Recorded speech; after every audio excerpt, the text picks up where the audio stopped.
All right, everybody. Ready to jump into another deep dive. Let's do it. Today, we're tackling a career that's, well, it's kind of quietly powering everything around us, and I bet most people don't even realize it. Definitely hidden in plain sight. Yeah, exactly. So we're plugging in, get it, plugging into the world of the electrical drafter. And to help us map out this career path, we've got this super in-depth guide from RoleCatcher. It's a good one, a really great resource. So when I hear electrical drafter, I'll be honest, I'm picturing, I don't know, someone hunched over a giant table covered in blueprints, with all those old school drafting tools. The tools might have changed, but the core of it, that precision, that's still there. Okay, so what's the real deal then? Give us the 21st century lowdown. What does an electrical drafter actually do? In a nutshell, they're the ones making sure the electrons go where they're supposed to.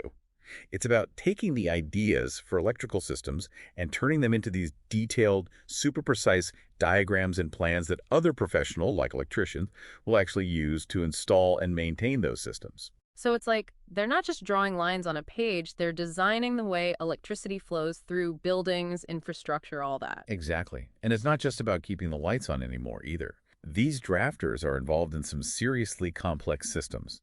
Think power grids, building automation, factory automation, even renewable energy installations.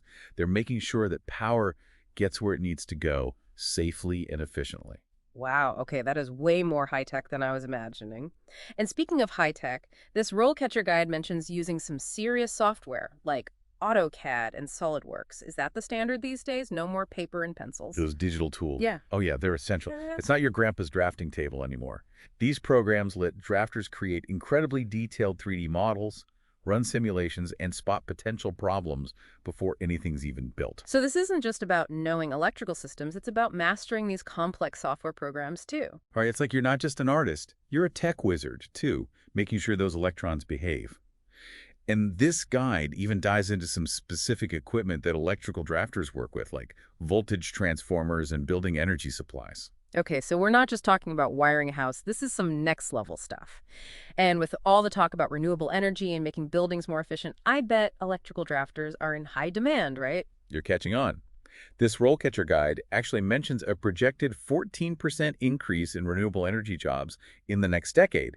And you better believe electrical drafters are going to be a huge part of that. Wow, 14%. That's massive. So not only is this a field that's constantly evolving with new technologies, but it's also got that feel-good factor of like helping to build a more sustainable future. Absolutely. And with all those intricate systems and that constant need for precision, there's got to be a ton of interesting challenges that come with the territory too. All right, so we've established electrical drafters are like the unsung heroes of the electrical world, but what's it really like to be one? What are the day-to-day realities, the challenges, the unexpected perks? We'll dive into all that right after this. Okay, so we've talked about the impact of electrical drafters, the high-tech tools, all that, but let's be real for a second. Yeah, let's get into it. Every job has its pros and cons, its ups and downs. So what does the RoleCatcher guide say about the good, the bad, the maybe unexpected when it comes to actually being an electrical drafter? Well, I'd say the guide, it paints a pretty sunny picture, honestly, especially when you look at the job outlook. Okay, so like, is this a career with a future, asking for a friend? Big time. We're talking high demand, competitive salaries, Yeah. and lots of room to climb that ladder, advance and grow your career. Those are some really nice perks. Music to my ears. I love hearing that. So you could start out, what, as an entry-level drafter and then potentially move up to like project management or even a design engineering role? You got it. There are tons of different paths you can take, and with technology constantly evolving and all these renewable energy projects popping up left and right, the opportunities are, well, they're electric, haha. Okay, I see what you did there. But you're totally right. It does sound pretty electrifying.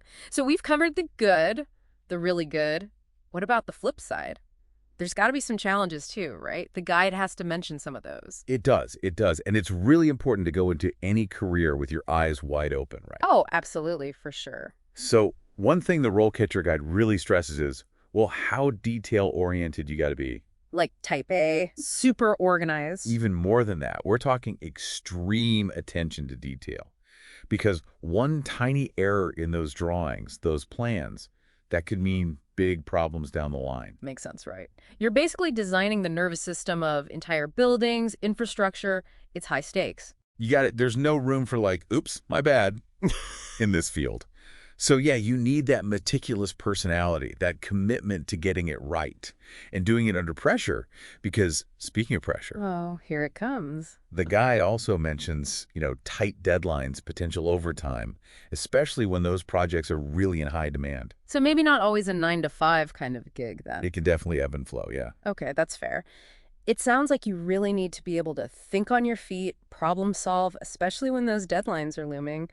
But hey, maybe that just adds to the excitement, right? It keeps things interesting. Definitely keeps you on your toes. Speaking of interesting, there's this one thing in the guide. It kind of threw me for a loop. I got to ask you about it. Hit me.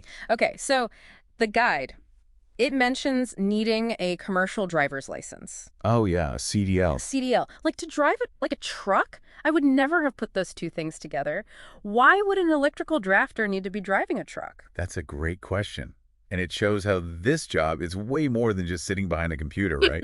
So you might be out and about, like visiting construction sites, seeing how your designs are actually being turned into, well, reality. Exactly. They might have to head out to a site, could be a small building, could be a massive power plant, and make sure everything's being installed according to their plans. So they're that bridge, that link between the digital world and the real deal. Wow. Okay, that is so cool. It's not just about what's on the screen. It's about seeing your vision, your design come to life out there in the real world. That hands-on aspect that definitely adds a whole other layer to this job.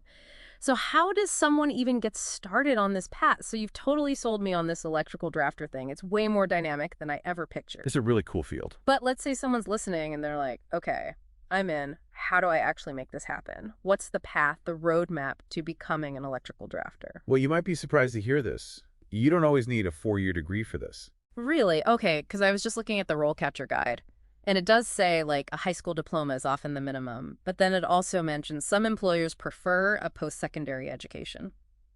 Yeah, you'll see that a lot. Doesn't actually say what the average electrical drafter has, though. And that's because it can be all over the map, honestly. Okay. The key is really having that solid foundation, like in technical drawing, and then a good understanding of like basic electrical principles. Makes sense. Got to know your stuff. Oh, absolutely. And of course, those software skills, those are non-negotiable. AutoCAD, SolidWorks, you got to be fluent in those. Yeah, those software certifications, it's like you said, gold stars on the resume. Exactly. It shows you're not just messing around, you know what you're doing.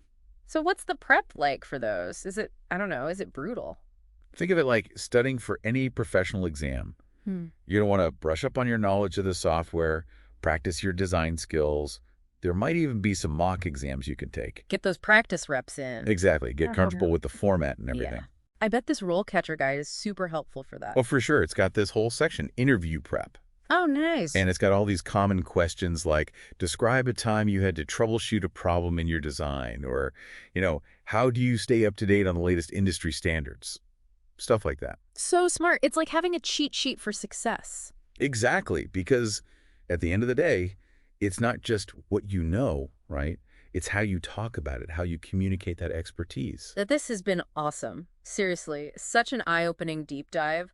For one, I had no idea just how much opportunity there is in this field. There's really something. And it's not just about those technical skills. It's about being a problem solver, being creative, wanting to make a difference, and like with renewable energy and all that. Talk about impact. And that actually brings me to like a final thought, right, as we wrap up here. Okay, yeah. We're moving towards these smarter cities, renewable energy sources, right. The work that electrical drafters do, it's only going to become more important. Imagine designing the grid for like a self-sufficient city or creating the plans for a massive wind farm. That's the future. And these are the challenges that are waiting for, the next generation of electrical drafters. That's incredible. If you're someone who loves design, loves tech, and wants to be a part of building a more sustainable future, well, looks like electrical drafter might be your dream job. I'd say so. Thanks for joining us for this electrifying, see what I did there, deep dive.